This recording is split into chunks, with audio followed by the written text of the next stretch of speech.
Good afternoon. I'm Adrienne Gilliard here with Sandra Bazan from the Inclusion Team, and we're bringing you today's Behavior Bites tidbit.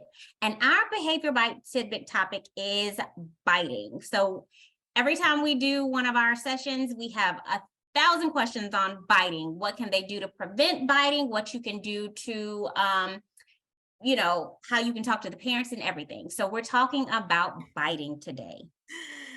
Oh, Adrienne, what's my very first question I ask every teacher when they ask me about biting? What is it?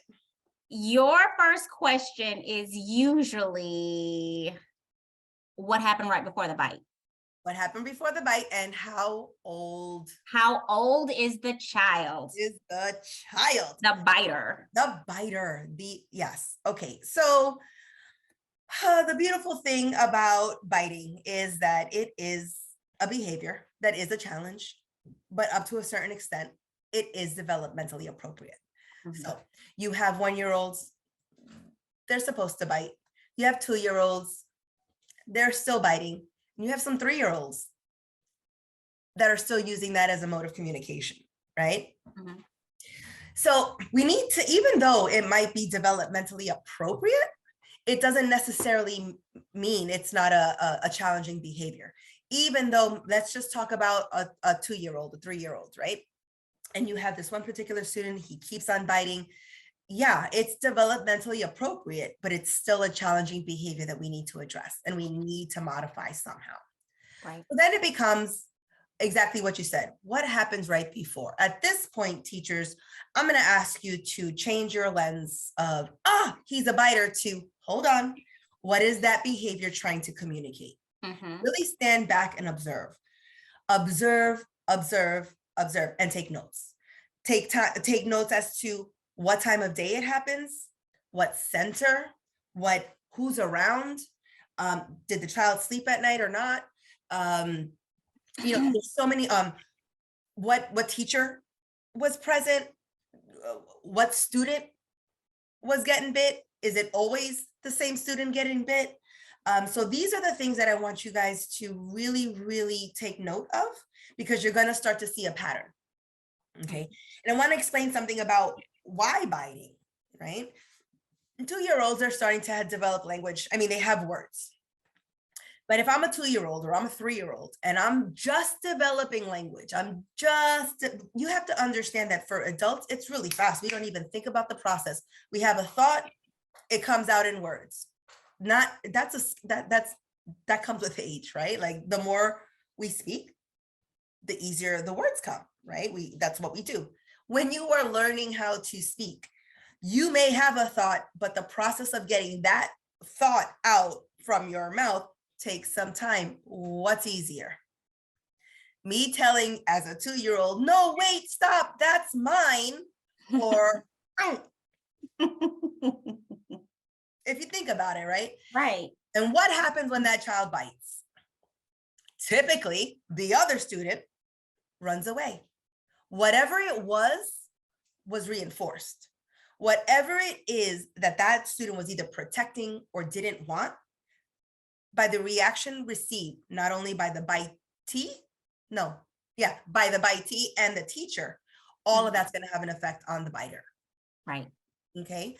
So we really do have to figure it out. So if it's a student that, it's his favorite toy and you notice that it's his favorite toy, and every morning he goes to bite somebody because somebody's going to try to take his blue car.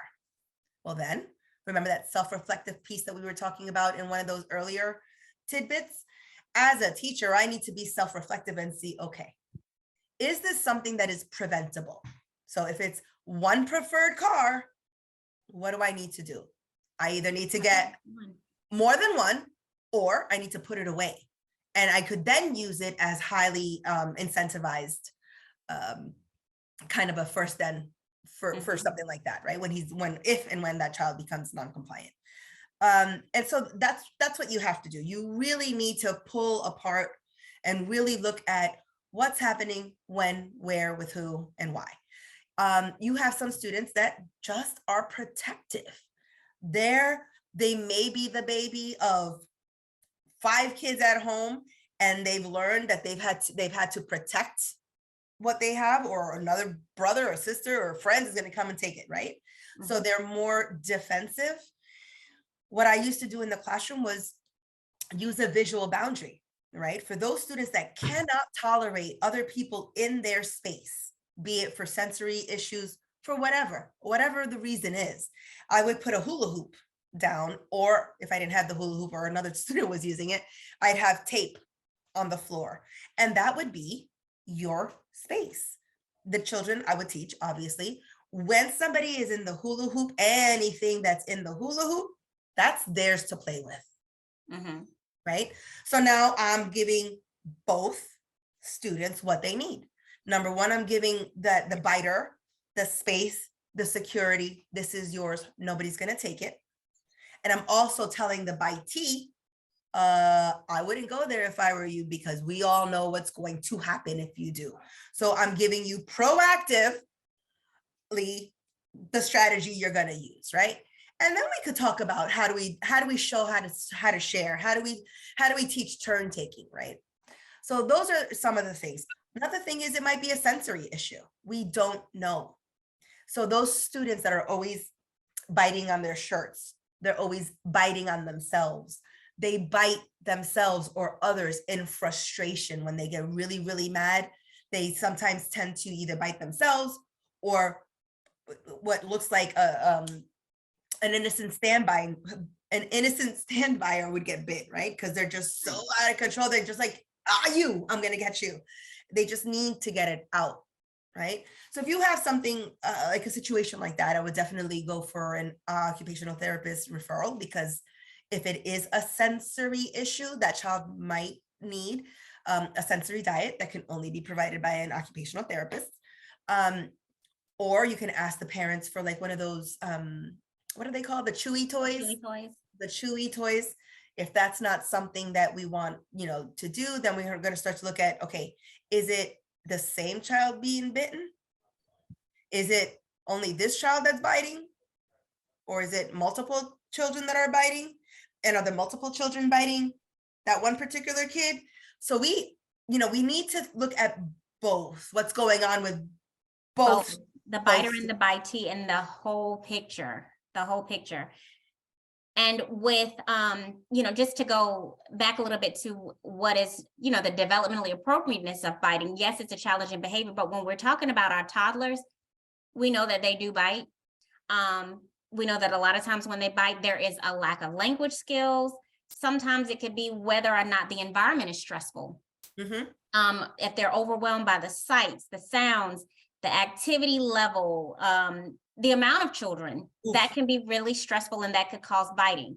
Also, we know that toddlers, they experience the whole world with their whole bodies and of course their mouth. Of course. So a lot of times when they bite, they're experimenting with what's going to happen. Right. And also, if there is not enough active playtime, they may, a lot of times as teachers, as toddler teachers, we know that we're running behind them all the time. So we might like a little bit of lull in the amount of activity that's going on, but that's not always good for a toddler. A busy toddler is a better toddler, and the less chances are that they're going to be biting. And toddlers have that need for oral stimulation. And also we have to question, and we cannot get past the question, are they teething or not? Exact molars. Are they teething? Aren't the back molars coming in at that point? They're coming in at that point. So there are a whole lot of different things at play. And the other thing that we also want to consider is we have to be, when we talk to the parents, because parents want to know, what steps are you taking to prevent this child or their children from being bitten over and over again? What steps are you taking? How are you being proactive?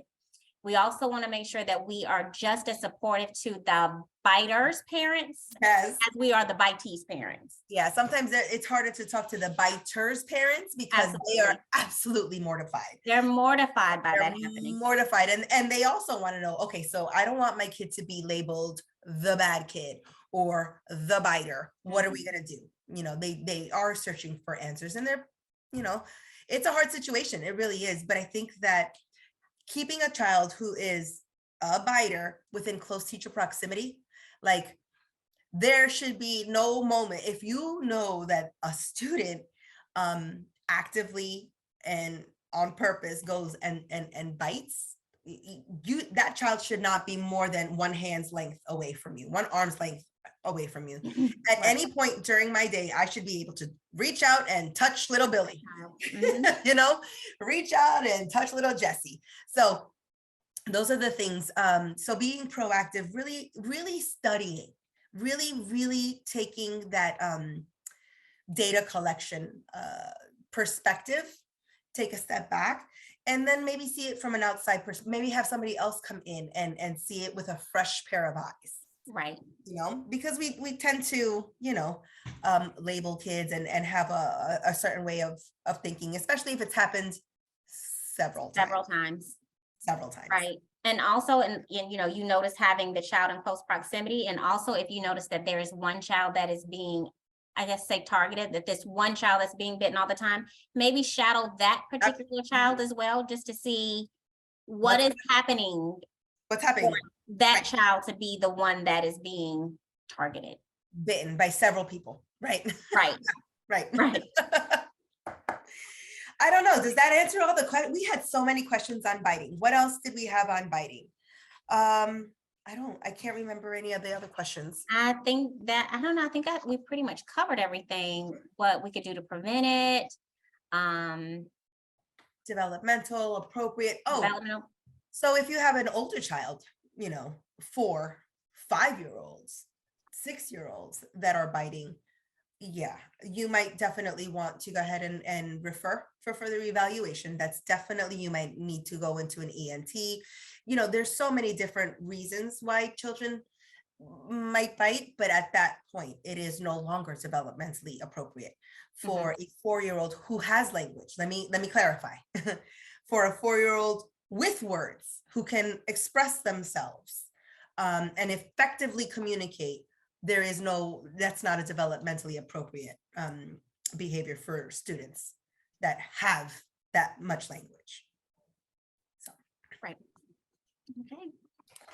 And you know, you can always, another strategy is always reading books about What are my teeth for? Teeth What are are my for.